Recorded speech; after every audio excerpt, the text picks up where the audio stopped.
Hello, good morning students. तो चलिए आज का क्लास स्टार्ट करते हैं। तो पिछले क्लास में हम लोगों ने अध्याय 8 का प्रश्नावली 2 का क्वेश्चन नंबर 1 तक पढ़ लिए थे। तो चलिए आज आगे पढ़ते हैं क्वेश्चन नंबर 2। क्वेश्चन नंबर 2 से आगे स्टार्ट करेंगे। तो क्वेश्चन नंबर 2 है, नवीन का वित्तीय वर्ष 2013-14 में वार्षिक वेतन 7,20,000 रुपये यानी कि 7,20,000 रुपये है। वह सामान्य भविष्य निधि में 4,000 रुपये मासिक जमा करता है और 20,000 रुपये वार्षिक जीवन बीमा की किस्त जमा करता है। 30,000 रुपये राष्ट्रीय बचत पत्र में निवेश करता है। अनाथ आश्रम में 15,000 रुपये दान करता है जिसका 50% कर मुक्त है। किसका? अनाथ आश्रम में 15,000 रुपये दान करता है, उसका 50% कर मुक्त है, यानी कि 50% पर कर नहीं लगेगी। इसकी राशि का 50% यानी कि आधा राशि पर कर नहीं लगेगा। तो उसके द्वारा वर्ष के अंत में देय आयकर की गणना करना है। तो ये है क्वेश्चन। तो इसमें क्या दिया था? नवीन का वित्तीय वर्ष का आय दिया है यानी कि वेतन 2013-14 का, और वह किस किस फंड में निवेश करता है। पहला सामान्य भविष्य निधि में कितना? 4,000 रुपये। फिर वार्षिक जीवन प्रीमियम में 20,000 रुपये। फिर राष्ट्रीय बचत पत्र खरीदता है 30,000 रुपये का, और अनाथ आश्रम में 15,000 रुपये दान करता है जिसका 50% कर मुक्त है। तो हम लोग को वर्ष के अंत तक देय आयकर की गणना करना है। तो आयकर की दरें दिया गया है आगे। तो इसके लिए आयकर की दरें निम्नानुसार हैं। तो कर योग्य आय, पहला 2 लाख तक रुपए कोई कर नहीं लगेगा, और 2 लाख यानी कि 2,01,000 रुपये से 5 लाख तक 10% लगेगा। यानी कि राशि यदि कर योग्य जो राशि है हम लोग का 2 लाख तक है, यानी कि 2 लाख रुपए तक है, तो कोई आयकर नहीं लगेगा। और दूसरा जो है, यदि हम लोग का आय जो है यानी कि कर योग्य आय यदि 2,01,000 रुपये से 5 लाख रुपए तक रहेगा तो कितना? 10% लगेगा आयकर। और यदि आय 5,01,000 रुपये से लेकर 10 लाख रुपए तक हो तो 20% लगेगा, 20%। और 10 लाख से अधिक पर 30% लगेगा। और शिक्षा उपकर देय आयकर का 2%, और माध्यमिक और उच्च शिक्षा उपकर 3%, यानी कि टोटल मिलाकर दोनों शिक्षा है तो कुल मिलाकर 3% शिक्षा उपकर लगेगा। और सभी बचत पर 1 लाख रुपए तक कर मुक्त है, यानी कि 1 लाख रुपए तक क्या होगा? कर मुक्त रहेगा, यानी कि 1 लाख छूट रहेगा। जितना भी बचत किया है उसमें उस राशि से 1 लाख रुपए कर में छूट मिलेगा। तो आयकर की गणना करना है। तो आयकर की गणना करने के लिए सबसे पहले क्या निकालते हैं? किसी भी व्यक्ति का कुल आय निकालते हैं, यानी कि वार्षिक आय निकालते हैं। फिर इसके बाद कर योग्य आय निकालते हैं। तो इसके लिए क्या करते हैं? कर योग्य आय निकालने के लिए जितने भी फंड में जो राशि निवेश किया रहता है उसको क्या करते हैं? माइनस कर देते हैं, और जो प्राप्त होता है वह कर योग्य आय होता है। फिर उसी पर आयकर की गणना करते हैं। तो आइए देखते हैं। तो सबसे पहले क्या निकालते हैं? आय निकालते हैं। तो आय यहाँ पर कितना दिया है? वार्षिक आय नवीन का 7,20,000 है। तो नवीन की वार्षिक आय वार्षिक आय इज इक्वल टू कितना है? 7,20,000 यानी कि 7,20,000 रुपये है। तो ये वार्षिक आय है। तो अब इसके बाद क्या निकालते हैं? जो जो राशि जो है बचत किया है उन सबको प्लस कर लेते हैं, और सभी यानी कि पूरी बचत राशि को क्या कर देते हैं? जो वार्षिक आय ये है 7,20,000, इसमें माइनस कर देंगे, और जो प्राप्त होगा वही क्या हो जाएगा? कर योग्य आय होगा। तो आइए देखते हैं किस में बचत किया है। तो पहला सामान्य भविष्य निधि में, फिर सामान्य भविष्य निधि में कितना किया है? मासिक जमा करता है कितना? 4,000। तो वार्षिक निकालना पड़ेगा, तो उसके लिए क्या करना पड़ेगा हम लोग को? इसमें 12 से मल्टीप्लाई। फिर वार्षिक जीवन बीमा, यानी कि जीवन बीमा में वार्षिक यानी कि वार्षिक दिया है ये, तो इसमें कुछ भी करना नहीं पड़ेगा, 20,000 ही रहेगा। फिर राष्ट्रीय बचत पत्र निवेश करता है, ये भी वार्षिक है, केवल ये मासिक है, तो इसमें क्या करना पड़ेगा? 12 से मल्टीप्लाई। और अनाथ आश्रम में इतना ये भी वार्षिक दान देता है और इस पर 50% कर मुक्त होगा। तो इसका 50% यानी कि इसके आधे रुपए पर ही हम लोग को कर देना पड़ेगा, आधे पर छूट रहेगा। तो आइए बचत को लिखते हैं। तो पहले अनाथ आश्रम का 50% निकाल लेते हैं। तो अनाथ आश्रम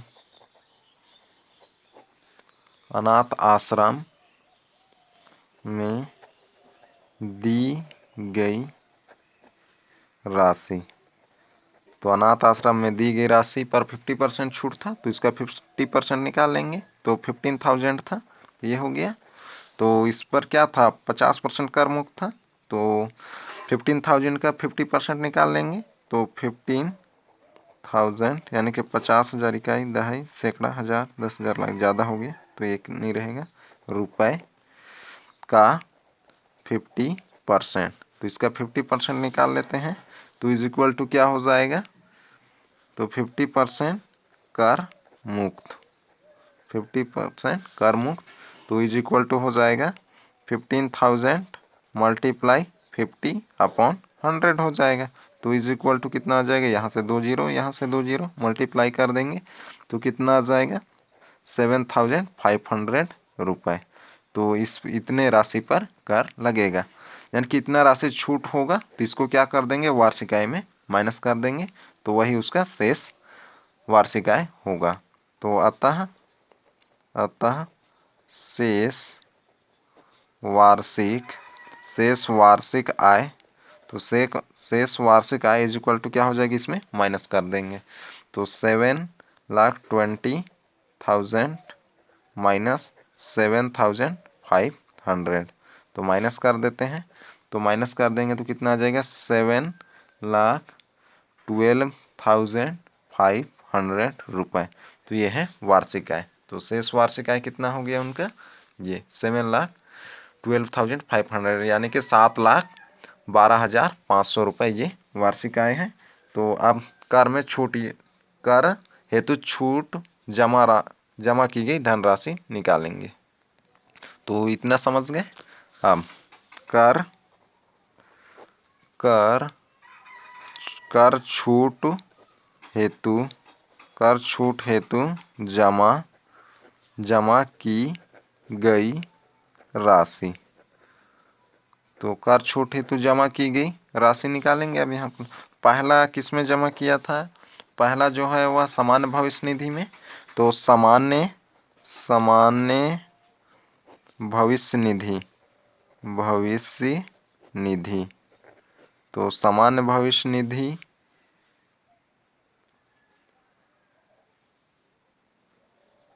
जमा, तो सामान्य भविष्य निधि जमा, तो उसमें मासिक जमा करता था, तो मासिक जमा कितना 4,000, तो उसको वार्षिक करना पड़ेगा। तो क्या कर देंगे 12 से मल्टीप्लाई, तो 4,000 था मल्टीप्लाई 12, तो मल्टीप्लाई कर देंगे तो कितना आ जाएगा 48,000 रुपये। तो ये है वार्षिक। अब फिर दूसरा जो है राष्ट्रीय बचत पत्र, दूसरा राष्ट्रीय बचत पत्र। तो राष्ट्रीय बचत पत्र में निवेश किया था, कितना निवेश किया था, राष्ट्रीय बचत पत्र में निवेश किया था 30,000 रुपये। तो ये हो गया। फिर और जीवन बीमा, तीसरा जो है जीवन बीमा में जमा की गई राशि, जीवन बीमा में जमा, तो कितना हो जाएगा, तो कितना जमा किया था 20,000, ये यहाँ पर लगेगा 20,000 रुपये। तो ये इतना हमें बचत किया था वो, तो सभी को प्लस कर देंगे। तो कुल जमा राशि, तो कुल जमा राशि सबको प्लस कर देंगे, 48,000, 30,000 और 20,000। तो कुल जमा राशि आ जाएगा 98,000 रुपये। तो इतना जमा राशि है। तो अब इतना निकाल लेने के बाद क्या करना है, सबसे पहले तो क्या निकालना है, उसकी वार्षिक आय। तो वार्षिक आय उनका कितना दिया था, ये 7,20,000 दिया था। फिर आश्रम में दान किया, यानी कि किसी भी फंड में जो भी दान किए रहेंगे और उसमें दिए रहेगा जितना % छूट, तो उसको पहले निकाल लेना है। तो दान राशि कितना था, 15,000 था, तो इसका 50% कर मुक्त था, तो उसका 50% निकाल लिए। अब उस 50% का जो भी राशि आएगी उसको क्या कर देंगे, वार्षिक आय में माइनस कर देना है। तो इसमें माइनस कर देंगे तो वह उसकी वार्षिक आय इतना हो गया ये। तो ये हो गया। उसके बाद क्या करना है, कर छूट हेतु जमा की गई राशि। तो उसके बाद कर छूट हेतु जमा की गई राशि निकालते हैं। तो उसके लिए क्या करना है रहता है, जिस जिस फंड में जमा किया रहता है या जमा किए रहते हैं उसको क्या कर लेना है, सबका वार्षिक जमा राशि निकाल लेते हैं। तो पहला सामान्य भविष्य निधि में जमा करता था कितना, 4,000। तो वार्षिक में लाना है उसको, तो क्या कर देंगे 12 से मल्टीप्लाई, तो 48,000 हो गया। फिर राष्ट्रीय बचत पत्र में 30,000 वार्षिक था। फिर जीवन बीमा में 20,000। तो सबको क्या कर दिए, प्लस कर दिए। तो कितना आ गया, कुल जमा राशि 98,000। अब इसके बाद में क्या करना है, कर योग्य आय निकालते हैं। तो अतः कर योग्य आय, तो अतः कर योग्य आय। तो कर योग्य आय निकालने के लिए क्या करते हैं, वार्षिक आय में जो ये कुल जमा राशि को माइनस कर देते हैं। तो माइनस कर देते हैं, तो वार्षिक आय कितना था, 7,12,500 और ये कुल जमा है, यानी कितना बचत है, तो उसको माइनस कर देंगे। तो ये 98,000 माइनस कर देंगे इसमें। तो माइनस कर देंगे तो कितना आ जाएगा हम लोग का, 6,14,500 रुपये। तो ये है कर योग्य आय। तो यानी कि इसी में हम लोग आयकर की गणना करेंगे। तो आइए अब आयकर की गणना करते हैं। तो अब आइए देखते हैं आयकर की दरें क्या था। तो आयकर गणना के लिए ये दर था हम लोग का 2 लाख रुपए तक क्या था, कोई आयकर नहीं था। और 2 लाख 1 से लेकर 5 लाख तक कितना 10% आयकर है। और 5 लाख से 10 लाख तक कितना 20% है। और 10 लाख 1 रुपये से अधिक की राशि के लिए कितना आयकर है, प्रतिशत 30% है। तो हम लोग का जो राशि है वो कहाँ तक का है, उपरोक्त राशि यानी कि हम जो आयकर योग्य राशि है वह कहाँ तक है, 5 लाख 1 रुपये से 10 लाख के मध्य में है। तो कर योग्य आय कितना था, तो कर योग्य आय ये था 6,14,500 था। तो ये राशि कहाँ तक है, 5 लाख 1 रुपये से 10 लाख के बीच में है। तो हम कर योग्य आय कहाँ के बीच में है, 5 लाख 1 रुपये से 10 लाख के मध्य है। तो अतः प्रथम शर्त 5 लाख पर, यानी कि प्रथम जो है 5 लाख, यानी कि पहले जो 5 लाख पर प्रथम शर्त एवं द्वितीय शर्त लागू होगा। प्रथम शर्त एवं द्वितीय शर्त क्या था, 2 लाख रुपए तक कोई कर नहीं था। और दूसरा जो शर्त क्या था, 2 लाख 1 रुपये से 5 लाख तक का 10% था, यानी कि पहला और दूसरा लागू होगा। तथा शेष जो राशि है उसके लिए क्या होगा, ये जो हम लोग का कर योग्य आय है उसमें क्या कर देंगे, जो 5 लाख है उसको माइनस कर देंगे। तो इतना आ जाएगा 1,14,000 रुपये आएगा, यानी कि 1,14,000। तो इस पर क्या होगा, तीसरा शर्त लागू होगा।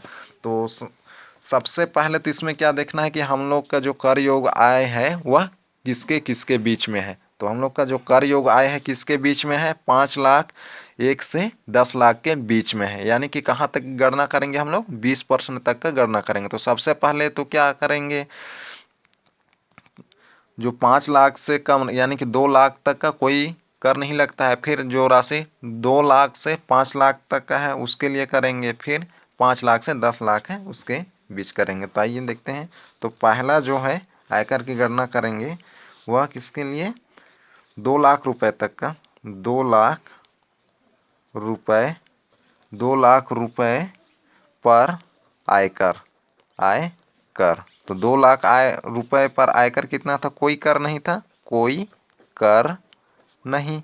तो कोई कर नहीं होगा। तो हम लोग का जो राशि था कर योग्य आय, तो वो ये था 6 लाख, यानी कि 6,14,500 है। तो ये किसके बीच में है, 5 लाख और 10 लाख के बीच में है। तो पहले जो हम लोग 2 लाख तक का करते हैं तो उसके लिए कोई कर नहीं लगेगा।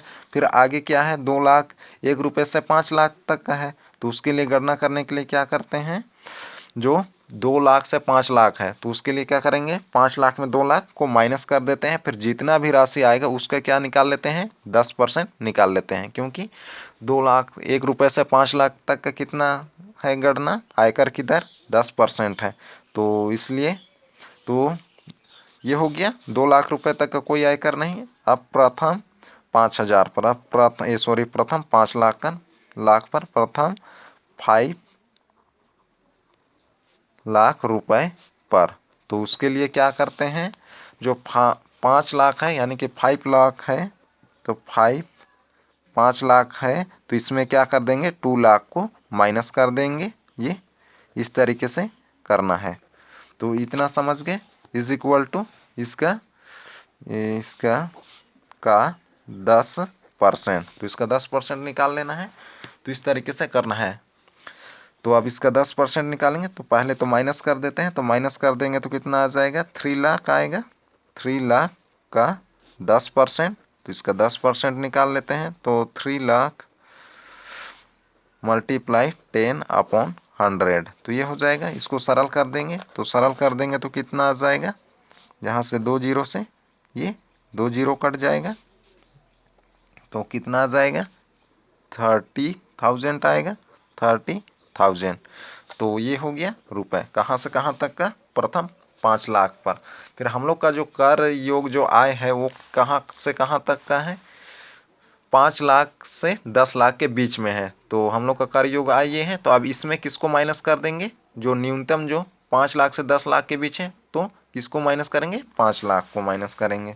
तो अब शेष जो है, अब शेष कितना राशि है हम लोग का, अब जो शेष जो राशि है तो उसको निकालने के लिए क्या करेंगे, जो हम लोग का कर योग आय है 6,14,000, तो 6,14,000 में इकाई दहाई सैकड़ा हज़ार 10,000, तो ये 6,14,000 और 1 जीरो लगेगा, तो ये इसको माइनस कर देंगे तो कितना आ जाएगा, 1,14,000 का 20%, तो इसका अब निकाल लेंगे 20%, 1,14,000 का 20% यानी कि मल्टीप्लाई अपॉन 100। जब इसको सरल कर देंगे तो कितना आ जाएगा, 22,900 रुपये, तो ये हो गया।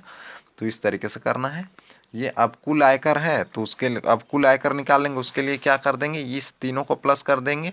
पहला 2 लाख पर कोई कर नहीं अर्थात शून्य था, फिर प्रथम 5 लाख रुपए पर कितना आया, 30,000, फिर आप शेष पर कितना आया, 22,900, तो इन सबको प्लस कर देंगे तो कुल आयकर निकल जाएगा। तो कुल आयकर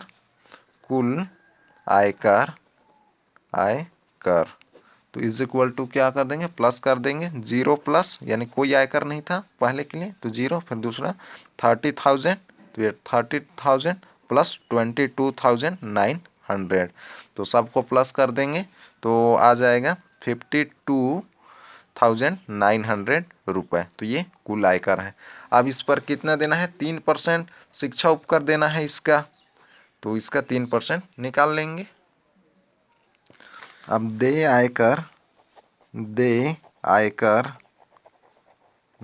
आयकर का शिक्षा उपकर, तो शिक्षा उपकर पहला उच्च शिक्षा, फिर माध्यमिक शिक्षा, उच्च शिक्षा के लिए 2% था और माध्यमिक के लिए 1%, तो कुल मिलाकर कितना, 2 + 1 अर्थात 3%, तो यह 3% इज इक्वल टू शिक्षा उपकर 3% निकाल लेंगे, तो 52,900 का 3%, तो इज इक्वल टू हो जाएगा 52,900 मल्टीप्लाई 3/100 इज इक्वल टू आ जाएगा, इसको सरल कर देंगे तो 1,587 रुपये, तो ये है शिक्षा उपकर। तो कुल देय आयकर कितना है उसको निकालना है, तो क्या कर देंगे, जो कुल आयकर और शिक्षा उपकर को प्लस कर देंगे, तो अतः कुल देय आयकर इज इक्वल टू 52,900 प्लस 1,587 587। तो इस सब को प्लस कर देंगे तो आ जाएगा 54,487 रुपये। तो ये हो जाएगा शिक्षा कुल देय आयकर। तो इस तरीके से गणना करना है आयकर। तो आइए एक बार फिर से देख लेते हैं। तो आयकर गणना के लिए सबसे पहले क्या करते हैं, सबसे पहले तो कुल आय निकाल लेते हैं कि किसी भी व्यक्ति का कुल आय कितना है। तो कुल आय निकाल लेने के बाद जो भी दान वगैरह दिया गया रहता है उसको क्या कर देते हैं, कुल आय में माइनस कर देते हैं। तो यहाँ पर दान में जमा राशि, दान कितना 15,000 दिया था, इसका 50% कर मुक्त था, तो इसका 50% निकाल लिया, उसको क्या कर देना है, कुल वार्षिक आय में माइनस कर देना है। फिर जो राशि बचेगा वही उनका वार्षिक आय होगा। तो ये था हम लोग का। फिर उसके बाद क्या करना है, कर छूट हेतु जमा राशि निकालना है। तो कर छूट जमा राशि निकालने के लिए क्या करते हैं, जिस फंड में जमा किए रहते हैं सभी का वार्षिक जमा निकाल लेते हैं और सभी को प्लस कर देते हैं। तो यहाँ 3 फंड में जमा किया था, सामान्य भविष्य निधि में, राष्ट्रीय बचत पत्र और जीवन बीमा में जमा किया था। तो ये सभी का हम लोग वार्षिक निकाल लिए। सामान्य भविष्य निधि मासिक था तो उसको वार्षिक में बदलने के लिए 12 से मल्टीप्लाई कर दिए, तो ये आ गया 48,000 और बाकी सब वार्षिक था, तो सबको ये निकाल लिए। तो कुल जमा राशि ये हो गया। फिर कर योग आय निकालते हैं इसके बाद, कुल जमा राशि निकालने के बाद। तो कर योग आय निकालने के लिए क्या करते हैं, वार्षिक आय जितना भी रहता है उसमें जो कुल जमा राशि है उसको माइनस कर देते हैं, तो कर योग आय निकल जाता है। तो कर योग आय ये हो गया हम लोग का कितना, 6,14,500 रुपये। अब इसी पर आयकर की गणना करते हैं। तो इसके लिए फिर आयकर की दरें को हम लोग देख लेते हैं कि क्या क्या दिया गया है। और उसमें देखने पर हम लोग का जो राशि है ये 6,14,500, ये जो है 5 लाख से 10 लाख के बीच में है। तो पहले 2 लाख के लिए कितना था, निरंक था, यानी कि कोई आयकर नहीं था। फिर दूसरा 2 लाख 1 से लेकर 5 लाख तक कितना था, 10% था। फिर तीसरा जो था 5 लाख से 10 लाख 20% था। और चौथा क्या था, 10 लाख से ऊपर तक की राशि के लिए 30% था। तो हम लोग का राशि कहाँ तक है, 5 लाख से 10 लाख के बीच में है ये। तो इस पर हम लोग आयकर की गणना करेंगे। तो ये हो गया। तो उपरोक्त राशि 5 लाख से 10 लाख के मध्य है, तो अतः प्रथम 5 लाख पर क्या करेंगे, पहला और दूसरा शर्त लागू होगा तथा शेष जो है, क्योंकि जो राशि है वो 5 लाख से क्या है, 5 लाख से 10 लाख के बीच में है, यानी कि 5 लाख से कम है। तो इसलिए जो प्रथम 5 लाख पर पहला और दूसरा शर्त लागू होगा, अर्थात पहला जो 2 लाख तक कोई कर नहीं, फिर दूसरा क्या था 2 लाख से 5 लाख का तक 10% था। फिर जो शेष राशि बच रहा है तो उसके लिए क्या करेंगे, जो हम लोग का कर योग आय ये है उसमें 5 लाख को माइनस कर देंगे, तो जो राशि आएगा वह उसी पर तीसरा शर्त लागू होगा। तो ये हो जाएगा। फिर आयकर की गणना इस तरीके से करना है। तो पहले 2 लाख पर कोई आयकर नहीं, फिर प्रथम 5 लाख पर करने के लिए क्या करेंगे, 5 लाख में 2 लाख को माइनस कर देंगे, क्योंकि राशि हम लोग का 5 लाख से ऊपर है। तो उसके लिए क्या करते हैं, जो 5 लाख में जो 5 लाख से 2 लाख के बीच है उसमें 10% है, तो उसको करने के लिए क्या करेंगे, 5 लाख में 2 लाख को माइनस कर देंगे और उसका 10% निकाल लेंगे। तो ये हो गया। फिर अब जो शेष जो राशि है ये था हम लोग का कर योग आय, तो इसमें फिर 5 लाख को माइनस करेंगे, उसका 20% निकाल लेंगे, तो उसका 20% ये हो गया। फिर कुल आयकर निकालने के लिए तीनों को प्लस कर देंगे, फिर इसका क्या कर देंगे, शिक्षा उपकर निकाल लेंगे 3%। तो आगे ये देखते हैं। तो इस तरीके से 3% निकाल लेना है। पहला उच्च शिक्षा में दर कितना था, उपकर 3% और माध्यमिक के लिए 1%, तो टोटल 3% था। तो 3% निकाल लिए कुल आयकर का, तो ये हो गया। और कुल देय आयकर निकालते हैं, तो उसके लिए क्या करते हैं, कुल आयकर और शिक्षा उपकर को दोनों को प्लस कर देते हैं, तो ये कुल देय आयकर ज्ञात हो जाता है। तो इस तरीके से बनाना है, तो बन जाएगा। तो आइए अब आगे देखते हैं। तो आगे है क्वेश्चन नंबर 3। तो क्वेश्चन नंबर 3 भी इसी तरीके से बनाना है जैसे अभी हम लोग बनाए। तो बाकी क्वेश्चन भी सेम है, वैसे ही बनाना है जैसे हम लोग 1 और 2 या उदाहरण में पढ़े। तो उसी तरीके से आप लोग इस प्रश्नावली का बना लेंगे। तो आज का होमवर्क में रहेगा आप लोगों का, होमवर्क में रहेगा क्वेश्चन नंबर 4। तो ये क्वेश्चन नंबर 4 आप लोगों का होमवर्क में है। तो आज का क्लास यहीं तक, अगले क्लास में फिर मिलते हैं। Okay, bye.